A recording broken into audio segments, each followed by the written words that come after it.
आज हम चर्चा करेंगे आर्थिक गतिशीलता, इकोनॉमिक डायनामिक्स। इसमें लगभग 8 बिंदुओं पर चर्चा होगी। पहला बिंदु है law of movement, that is science of dynamics, गति का नियम या गति का विज्ञान। दूसरा बिंदु है 4 types of movements in economic dynamics, that is आर्थिक गतिशीलता में 4 तरह की गतियां। तीसरा पॉइंट होगा downfall of capitalism and communism, पूंजीवाद एवं साम्यवाद का अधः पतन। फोर्थ पॉइंट है इकोनॉमिक डिप्रेशन, आर्थिक मंदी या आर्थिक गतिहीनता का परिणाम। फिफ्थ पॉइंट है the main cause of economic depression, आर्थिक मंदी के मूल कारण। सिक्स्थ है the effect of economic depression, आर्थिक मंदी के प्रभाव। सेवेंथ पॉइंट है इकोनॉमिक इन्फ्लेशन, मुद्रास्फीति। एंड एट्थ पॉइंट है The panacea और solution for economic depression, आर्थिक मंदी का एकमात्र समाधान, प्रौढ़ अर्थव्यवस्था, प्राउडिस्ट economics.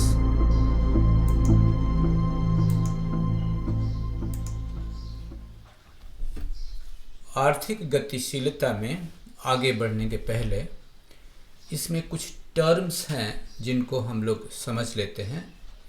So some terms need to be understood, like mandi, depression, when people purchasing capacity reduces, no sufficient money with buyer, consumer, grahak.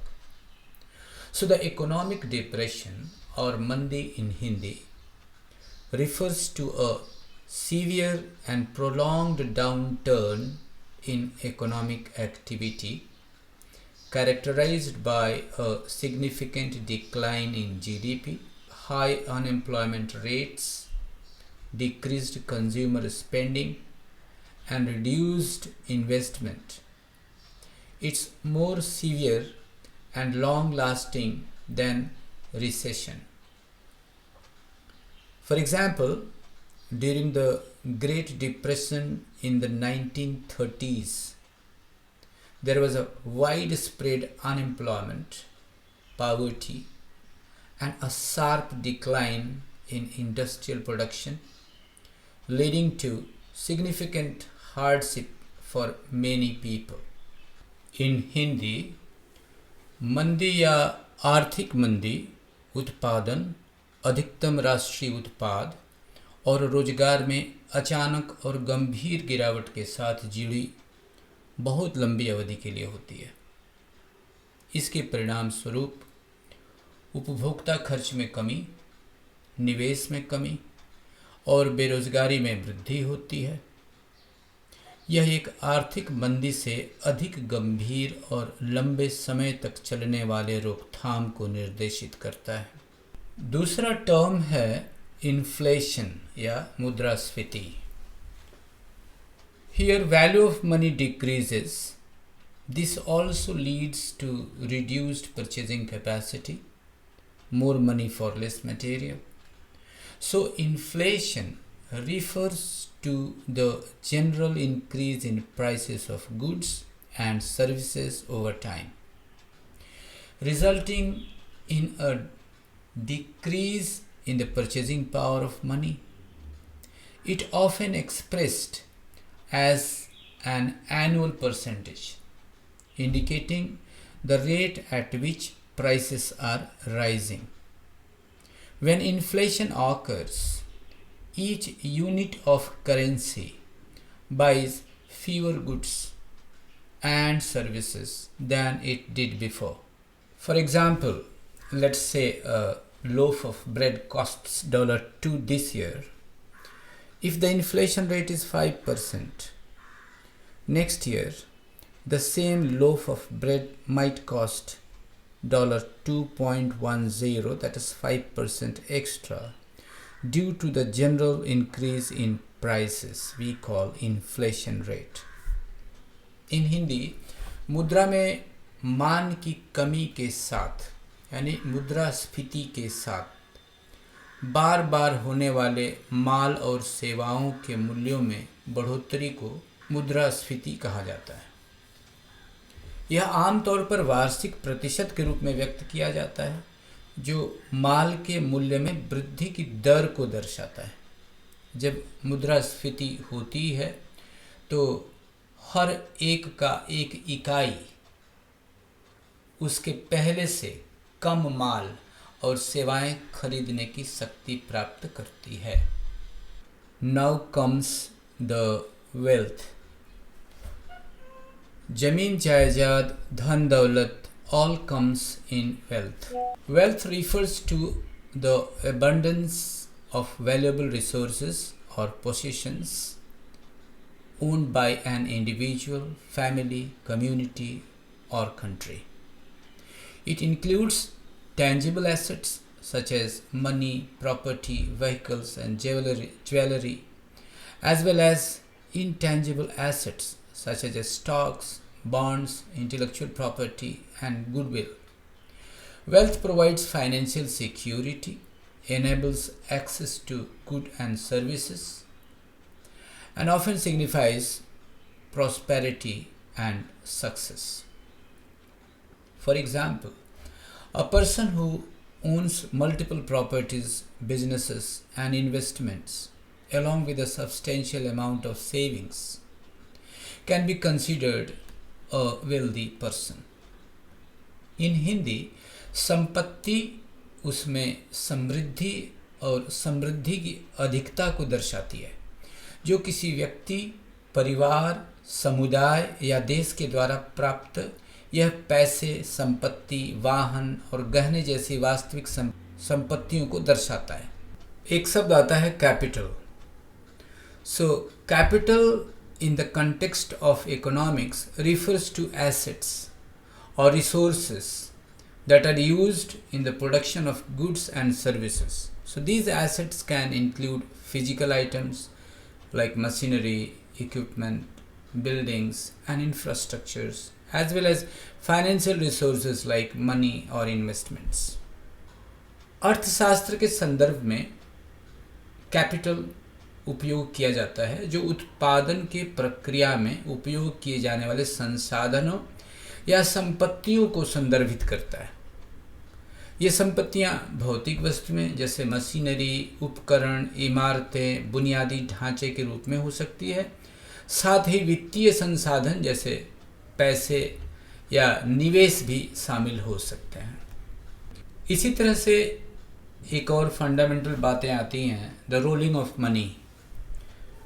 The rolling of money strengthens the currency at the same time economy. The fundamental for the growth of an economy lies in its ability to efficiently allocate resources, stimulate investment, and foster innovation. Central to this process is the circulation or rolling of money, which ensures that funds are continuously flowing through the economy, facilitating transactions, investment, and consumption. When money circulates effectively, it enables businesses to access capital for expansion, individuals to purchase goods and services, and government to invest in infrastructure and social programs. So this circulation of money, known as liquidity, lubricates the wheels of economic activity, promoting growth, employment and prosperity. इन हिंदी, अर्थव्यवस्था की वृद्धि का आधार उसकी संसाधनों को प्रभावी रूप से आवंटित करने, निवेश को प्रोत्साहित करने और नवाचार को बढ़ावा देने में है।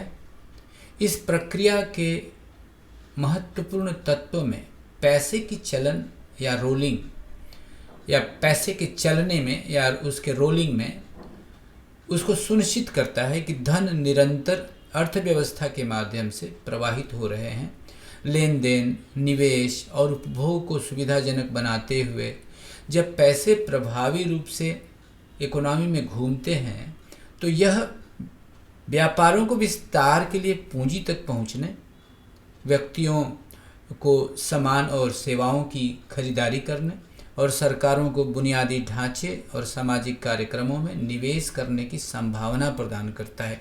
इस पैसे के प्रवाह, जिसे नकदता के रूप में जाना जाता है, अर्थव्यवस्था की गति, रोजगार और समृद्धि को बढ़ावा देता है।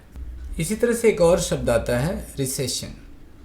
So, a recession is a significant decline in economic activities across the economy, typically lasting for several months or even years. So, during a recession, there is a contraction in key economic indicators such as GDP, gross domestic products, employment rates, consumer spending, and industrial production. So, this can lead to decreased business investment, rising unemployment, reduced consumer confidence, and overall economic hardship. So the recessions can be triggered by various factors such as financial crisis, a decrease in consumer demands, changes in government policies, or external shocks like war, natural disasters, or geopolitical events. Recession के दौरान GDP, कुल घरेलू उत्पाद, रोजगार दरें, उपभोक्ता खर्च, औद्योगिक उत्पादन जैसे मुख्य आर्थिक सूचकांकों में संकुचन होता है। इससे व्यावसायिक निवेश में कमी, बढ़ते बेरोजगारी, घटती उपभोक्ता आत्मविश्वास और समय आर्थिक कठिनाइयों का हो सकता है। कई कारणों से उत्पन्न हो सकती है। रिसेशन कई कारणों से उत्पन्न होता है, जैसे वित्तीय संकट, उपभोक्ता मांग में कमी, सरकारी नीतियों में परिवर्तन या प्राकृतिक आपदाओं जैसे कि वार या भू राजनीतिक घटनाओं जैसे बाहरी झटकों से भी ऐसा होता है। For example, in 2008 financial crisis triggered by the collapse of the housing market in the United states led to a global recession.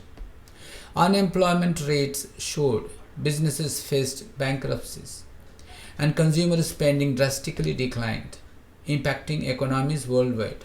So central bank and government implemented various measures to stimulate economic growth and stabilize financial market in response to the recession.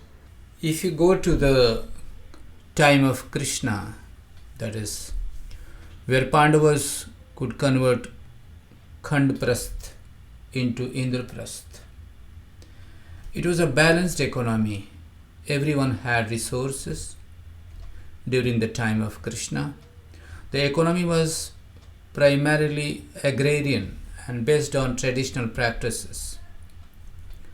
Agriculture played a central role in the economy, with farming being the main occupation for the majority of the population. The economy was largely self-sufficient, with communities producing their own food, clothing, and other necessities through subsistence farming and local craftsmanship. Barter trade was common, where goods and services were exchanged directly without the use of currency. Social structures such as the caste system also influenced economic activities and resource distribution. Overall, the economy during the Krishna's time was characterized by its simplicity, reliance on traditional practices, and close-knit community interactions with coordinated cooperation. Krishna के काल की अर्थव्यवस्था की यदि हम बात करते हैं, जहाँ पांडवों ने खंडप्रस्थ को इंद्रप्रस्थ में परिवर्तित कर सकते थे, संतुलित अर्थव्यवस्था थी, सभी के पास संसाधन थे। कृष्ण के समय में अर्थव्यवस्था मुख्य रूप से कृषि प्रधान थी और पारंपरिक प्रथाओं पर आधारित थी। कृषि ने अर्थव्यवस्था में एक केंद्रीय भूमिका निभाई। अधिकांश आबादी के लिए खेती मुख्य व्यवसाय थी। अर्थव्यवस्था काफ़ी हद तक आत्मनिर्भर थी, जिसमें समुदाय निर्वाह खेती और स्थानीय शिल्प कौशल के माध्यम से अपना भोजन, कपड़े और अन्य आवश्यकताएं स्वयं पैदा करते थे। वस्तु विनिमय व्यापार आम था, जहां मुद्रा के उपयोग के बिना वस्तुओं और सेवाओं का सीधे आदान प्रदान किया जाता था। जाति व्यवस्था जैसी सामाजिक संरचनाओं ने भी आर्थिक गतिविधियों और संसाधन वितरण को प्रभावित किया। कुल मिलाकर कृष्ण के समय की अर्थव्यवस्था की विशेषता इसकी सादगी, पारंपरिक प्रथाओं तथा घनिष्ठ सामुदायिक बातचीत पर, एक दूसरे के सहयोग पर निर्भर करती थी। Chanakya, also known as Kautilya और Vishnugupta, lived during the 4th century BC. He was a statesman, philosopher, and economist who served as the prime minister of the Maurya Empire under Emperor Chandragupta Maurya. Chanakya's time represents a transition from the Vedic period to the classical period in Indian history. The Mauryan Empire under Chandragupta and later under his grandson Asoka was characterized by significant centralization of power, extensive administrative reforms, and advancements in trade and commerce. While there may have been some overlap in economic activities and principles between the time of Krishna and Chanakya, the specific economic structures, policies, and advancements differed significantly due to the temporal disparities between these two periods in ancient Indian history. Kautilya या विष्णुगुप्त चौथी शताब्दी ईसा पूर्व के दौरान रहते थे। वह एक राजनेता, दार्शनिक और अर्थशास्त्री थे, जिन्होंने सम्राट चंद्रगुप्त मौर्य के अधीन मौर्य साम्राज्य के प्रधानमंत्री के रूप में कार्य किया। चाणक्य का समय भारतीय इतिहास में वैदिक काल से शास्त्रीय काल तक संक्रमण का प्रतिनिधित्व करता है। चंद्रगुप्त के अधीन और बाद में उनके पोते अशोक के अधीन मौर्य साम्राज्य की विशेषता सत्ता का महत्वपूर्ण केंद्रीकरण, व्यापक प्रशासनिक सुधार और व्यापार और वाणिज्य में प्रगति थी। जबकि कृष्ण और चाणक्य के समय के बीच आर्थिक गतिविधियों और सिद्धांतों में कुछ ओवरलैप हो सकता है, कुछ समानताएं हो सकती हैं। प्राचीन भारतीय इतिहास में इन दो अवधियों के बीच अस्थायी और प्रासंगिक असमानताओं के कारण विशिष्ट आर्थिक संरचनाएं, नीतियां और प्रगति काफ़ी भिन्न थीं। The golden era in Indian history typically refers to the Gupta period, which lasted from around 4th to the 6th century CE. This era is renowned for significant advancement in various fields including science, mathematics, astronomy, literature, art, and architecture. Economically, the Gupta Empire flourished due to its strong agricultural base, efficient trade networks, and patronage of commerce and industry. The Gupta rules implemented policies that promoted economic growth, such as providing incentives for agriculture, supporting trade routes, and encouraging craftsmanship and trade guilds. The period saw increased urbanization, with cities like Patliputra, that is modern day Patna, and Ayodhya becoming prominent center of trade and culture. The Gupta era also witnessed the use of coins made of gold, silver, copper, which facilitated trade and commerce. So this period is often described as a time of prosperity, stability, and cultural renaissance in India, earning it the title of the Golden Age or Golden Era of Indian History. भारतीय इतिहास में स्वर्ण युग आमतौर पर गुप्त काल को संदर्भित करता है, जो लगभग 4वीं से 6वीं शताब्दी ईस्वी तक चला। यह युग विज्ञान, गणित, खगोल विज्ञान, साहित्य, कला और वास्तुकला सहित विभिन्न क्षेत्रों में महत्वपूर्ण प्रगति के लिए प्रसिद्ध है।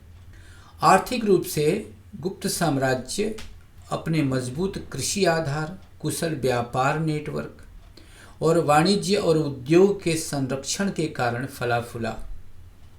गुप्त शासकों ने ऐसी नीतियां लागू की जो आर्थिक विकास को बढ़ावा देती थी, जैसे कृषि के लिए प्रोत्साहन प्रदान करना, व्यापार मार्गों का समर्थन करना और शिल्प कौशल और व्यापार संघों को प्रोत्साहित करना। इस अवधि में शहरीकरण में वृद्धि देखी गई। पाटलिपुत्र लाइक आधुनिक पटना जो है, और अयोध्या जैसे शहर व्यापार और संस्कृति के प्रमुख केंद्र बन गए।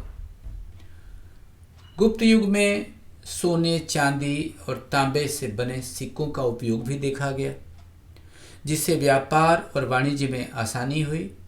इस अवधि को अक्सर भारत के समृद्धि, स्थिरता और सांस्कृतिक पुनर्जागरण के समय के रूप में वर्णित किया जाता है, जिससे इसे भारतीय इतिहास के स्वर्ण युग या स्वर्ण युग की उपाधि मिली।